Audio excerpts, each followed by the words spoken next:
আসসালামু আলাইকুম। আমি ইস্পাত জাহানিবা হবিগঞ্জ থেকে বলছি। কাছে কিংবা দূরে, দেশ এবং দেশের বাহিরে যে যেখান থেকে আমার ব্লগ ভিডিওটা দেখছেন, আশা করি আপনারা সবাই ভালো আছেন। আলহামদুলিল্লাহ, আমিও ভালো আছি। আমার নতুন আরও একটা ব্লগ ভিডিওর মধ্যে স্বাগতম জানিয়ে আজকের ব্লগটা শুরু করতে যাচ্ছি। আশা করবো আজকের ব্লগটা আপনাদের কাছে ভালো লাগবে। একটা মাস রোজা রাখার পরে সেই আনন্দের দিনটা এসেছে। আজ হলো ঈদের দিন। আপনাদের সবাইকে জানাচ্ছি ঈদ মোবারক। ঈদের অনেক অনেক অভিনন্দন এবং অনেক অনেক ভালোবাসা আপনাদেরকে জানাচ্ছি। এই তো ঈদ আসবে আসবে বলে ফাইনালি সেই দিনটা এসে পড়েছে। ঈদের দিন যেহেতু চাঁদের রাতে একটু লেট করে ঘুমিয়েছিলাম, ঈদের দিন একটু লেট করে ওঠা হয়েছে আমার। তো ওটা দেখে আমার শাশুড়ি তেলের পিঠা বানিয়ে নিয়েছি 2 রকমের। তো তারপরে আমার শাশুড়িকে আমি বললাম যে আপনি উঠে যান, এখন আমি রান্না করি। তো তারপরে আমি দুপুরের জন্য রান্নাটা সেরে নিতেছি। দুপুরে তেমন আহামরি কিছু রান্না করব না, খুবই সাদামাটা রান্না করব। তো এখানে আমি ব্রয়লার মুরগটাকে ভাজি করে নিয়েছি। তারপরে ভাজার পরে আমি এখানে রোস্টের জন্য সব উপকরণগুলো আমি দিয়ে দিয়েছি। তো তারপর আমি নাড়াচাড়া দিয়ে দিয়েছি। ব্লক আসার পরে আমি ব্রয়লার মুরগটাকে দিয়ে দিয়েছি। তো ব্রয়লার মুরগটা দেওয়ার পরে আমি একটু নাড়াচাড়া দিয়ে দিয়েছি। তো তারপরে আমি কয়েকটা কাঁচা লঙ্কা দিয়ে দিয়েছি। কাঁচা লঙ্কাটা দেওয়ার পরে আমি একটু নাড়িয়ে চেড়ে নিয়ে নিয়েছি। তো এখন পোলাও ভাত রান্না করব। তো তারপরে আমি আদা বাটা পেঁয়াজ বাটা দিয়ে দিয়েছি। দেওয়ার পরে একটু নাড়াচাড়া করে নিতেছি। তারপরে আমি পোলাও চালটা দিয়ে দিয়েছি। পোলাও চালটা দেওয়ার পরে আমি ভালোভাবে নাড়িয়ে চেড়ে নিয়েছি। মা বাবাকে ছাড়া এই প্রথম আমি ঈদ করতেছি। আমি কোনো সময় মা বাবাকে ছাড়া আমি কখনো ঈদ করি নাই, কিন্তু এখন মা বাবাকে ছাড়া ঈদ কেন, আরো কত কি করতে হবে। এটাই মেয়েদের জীবন। একটা বিবাহিত মেয়ের ঈদের দিনের চেয়েও ঈদের পরের দিন যে বাবার বাড়ি যাবে, এটার মধ্যেই কিন্তু বেশি আনন্দ থাকে। যে আমি ঈদের পরের দিন বাবার বাড়ি যাব, ঈদের চেয়েও বেশি আনন্দটা থাকে।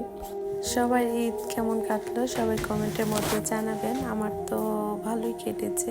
সবাই ঈদের দিন কেমন কাটলো সবাই কমেন্টের মধ্যে জানাবেন। আমার তেমন ভালো কাটে নাই, কারণ মা বাবার কথা অনেক মনে পড়েছে।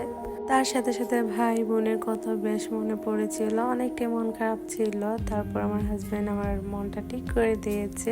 তারপর আলহামদুলিল্লাহ আমার ঈদের দিনটা অনেক ভালো কেটেছে। তো প্রতিদিনের মতন সবাইকে একটা কথা বলে রাখ, যারা যারা আমার ব্লগ ভিডিওটা দেখছেন, যদি আপনাদের কাছে কোনো অংশ ভালো লেগে থাকে তাহলে ছোট্ট একটা লাইক দিয়ে আমার সাথেই থাকবেন। আর যদি খুব বেশি ভালো লেগে থাকে তাহলে আমার চ্যানেল সাবস্ক্রাইব করে আমার পাশেই থাকবেন। আর যারা এই কাজটা করে রেখেছেন তাদেরকে অসংখ্য ধন্যবাদ।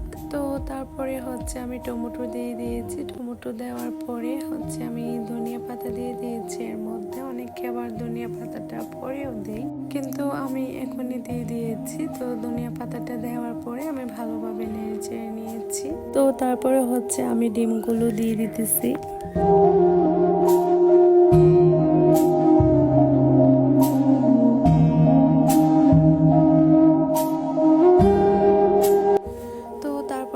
আমি নুডলস দিয়ে দিয়েছি। দেওয়ার পরে মশলাও দিয়ে দিয়েছি। তো আজকে দুপুরের রান্না ছিল আমাদের রোস্ট, তারপরে ব্রয়লার মুরগ রান্না করেছি, আর তার সাথে ছিল পোলাও ভাত। তো সকালে নাস্তা বানিয়েছি পায়েস। পায়েসটা আমার শাশুড়ি মা আগের দিন বানিয়ে রেখে দিয়েছিল।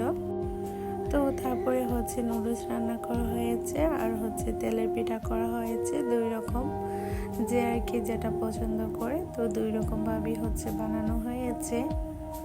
তো তারপরে গোসল দিয়ে দিয়েছি। গোসল দেওয়ার পরে শাড়িগুলো বের করে নিয়েছি। তো শাড়ির সাথে যা কিছু পরবো তো সবগুলো খুলেও আমি নিয়ে নিয়েছি। যেহেতু প্রচুর গরম, তো আমি তেমন বেশি সাজুগুজু করবো না, আমি শুধু প্রয়োজনীয় জিনিসগুলোই নিয়ে নিয়েছি। ঈদ মুবারক মুবারক ঈদ মুবারক মিন্নিল বানিল উয়রুম ঈদ মুবারক। তো তারপরে পায়েস নিয়ে নিয়েছি। তো আমি আর আমার হাজব্যান্ড আমরা পায়েস খাচ্ছি। তো তারপর দুপুরের টাইম হয়ে গিয়েছিল আমাদের। তো এখানে আমি দুপুরের খাবারটা নিয়ে নিয়েছি। তো এখন আমি দুপুরের খাবারটা সেরে নিতেছি। তো তো সমস্ত কাজকর্ম শেষ করে এখন বসে গেলাম হচ্ছে সালামি টাকাগুলো গণার জন্য যে আমি কত টাকা পেয়েছি। তো আমার এই জিনিসটা বেশি ভালো লেগেছে, কার্ডের মধ্যে টাকা দেওয়া হয়েছে, অনেকটাই সুন্দর ছিল কার্ডটা। তো আপনারা ঈদের সালামি কে কত টাকা পেয়েছেন সবাই কমেন্টের মধ্যে জানাবেন। আমি তো পেয়েছি হচ্ছে আপনার ৫,৪৬০ টাকা পেয়েছি আমি।